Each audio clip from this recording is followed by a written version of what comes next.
Today, I will be flying business class for the first time ever with Spain's flagship airline, Iberia. To be fair, Iberia doesn't exactly have the best reputation. However, when you see the price that I paid for this business class seat, I think you'll agree that the deal was too good to pass up. I've already checked in all of my luggage with my business class seat. I got one free bag to check in. I paid about $16 to check in my second bag. Not a bad deal. I've already also checked in through security. They don't have TSA here, so I didn't have to take my shoes off, and it was a fairly quick process, even on a Friday. It's a little light here, so far, it's been a pretty expeditious process. So here's the pricing breakdown and additional information for my upcoming flight. I have a short 2 hour and 10-minute flight from Paris, France over to Madrid, Spain on an Airbus A20 airplane. This plane was originally introduced in the late 80s. It's a narrow body plane, so I'm not expecting too much. It's not going to be like a lie flat bed or anything of that nature for this short flight. As far as the pricing for the flight, it initially came out to $258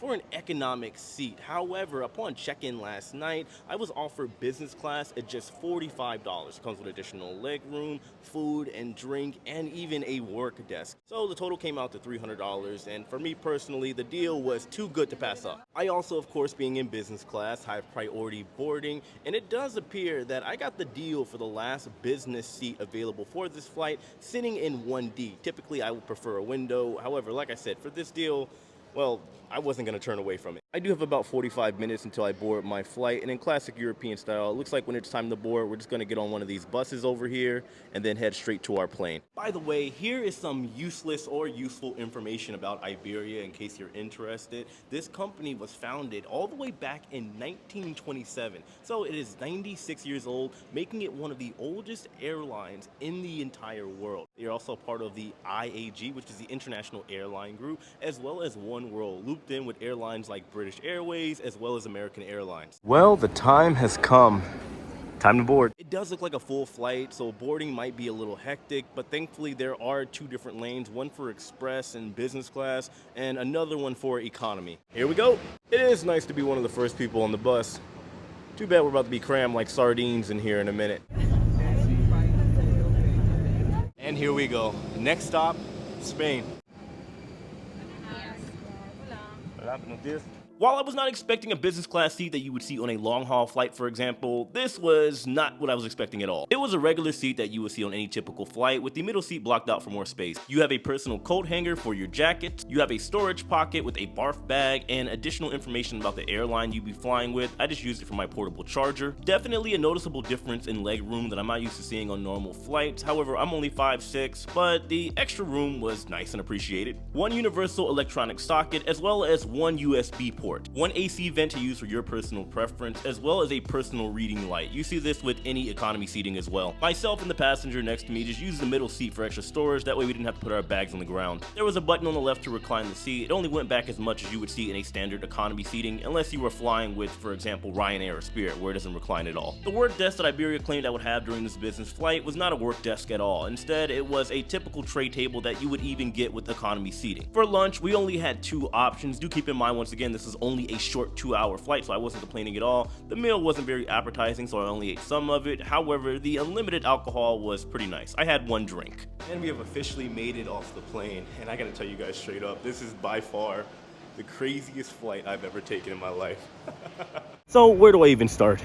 This was hands down the worst flight I have ever taken in my life. Not because of the flight itself, not because of the flight attendants, they were absolutely amazing.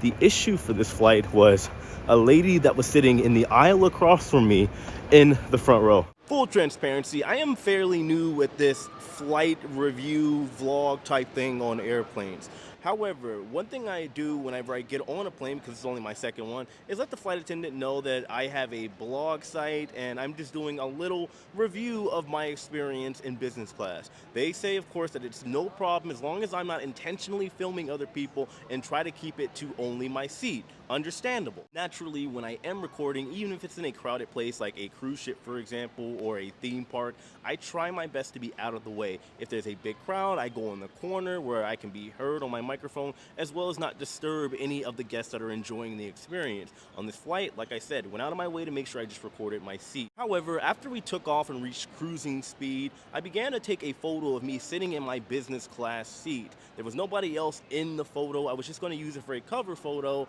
The passenger in the aisle across from me got up immediately and ran through the curtains to the flight attendant. Flight attendant comes out and they asked me what I was doing. I explained to them that I'm just getting a photo for my blog. The flight attendant then calmly explained to the woman that what I was doing was legal, she was safe, and everything was completely fine. And if she had an issue, they would kindly move her to another seat because there were more business class seats available. The woman then turned her attention to me to let me know that I'm scaring her. And it's not because I'm black. She made this very clear. I didn't bring this up whatsoever, I promise you. She said that her husband is black, so that means she's not making this an issue of race. And I said, I don't think you are. I just think you need to maybe relax a little bit. I'm just taking a selfie within the confines of my seat. It's not an issue whatsoever. However, to de-escalate the situation altogether, I told her I would put down my phone and I would just enjoy the flight. It wasn't a big deal. By the way, I'm not trying to make this a big issue at all. I just wanted to let you guys know what happened because I had planned on getting a lot more footage for this video to make it more enjoyable, but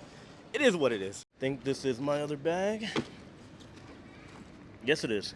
So I have 1 and 2. Well, I think that's going to do it for this mess of a video here. I do apologize, guys, and I do hope that lady is okay. She did mention that she was only traveling for family or something like that. I'm not sure if it was an emergency. Nevertheless, it is what it is. This is travel. Things happen. Little mistakes, hiccups, and well, it's just part of the game. That's what makes all of this so much fun. Not really. It depends on what it is. Anyway, guys, whatever you did see of my time on board an Iberia business class flight, let me know what you thought in the comment section below. Have you ever flown with Iberia business class? If you did, let me know your personal experience in the comment section below as well. As usual, I appreciate and love every single one of you. Subscribe if you haven't already, and I'll see all of you later.